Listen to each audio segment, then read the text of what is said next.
Yan lang po mga ka-kitchen. Ginagawa ko kasi matigas po kasi yung baka, pinipressure ko na po na kasama yung mga panimpla niya. May toyo, may tomato sauce para pag nalambot na po yan sumipsip na po yung lasa. Bigyan natin ang RG ginisa. Yan, RG ginisa, baka naman.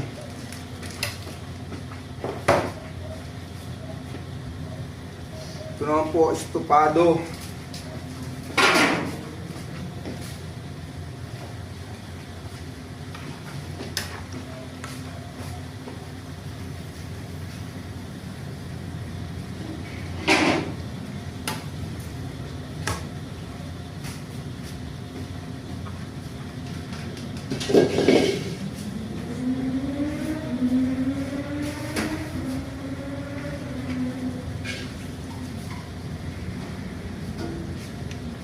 Yan po natin na liver spread. Magdal sa lasa talaga ng kaldereta yan. Sarap po yung kaldereta natin dito.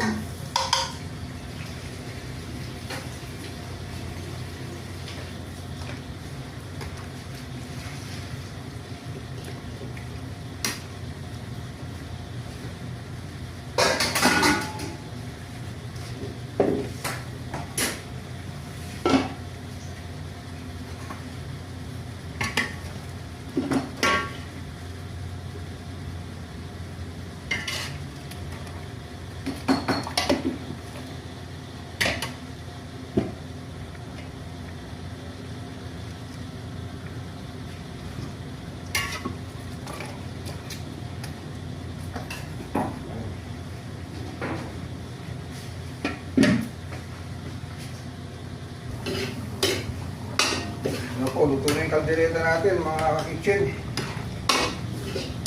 Lagyan na natin sa chopping dish.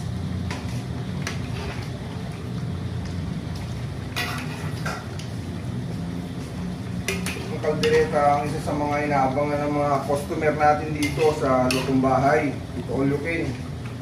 Bumidit tayo mga ka-kitchen sa Sebastian Village, Tarlac City. Katanak po ako.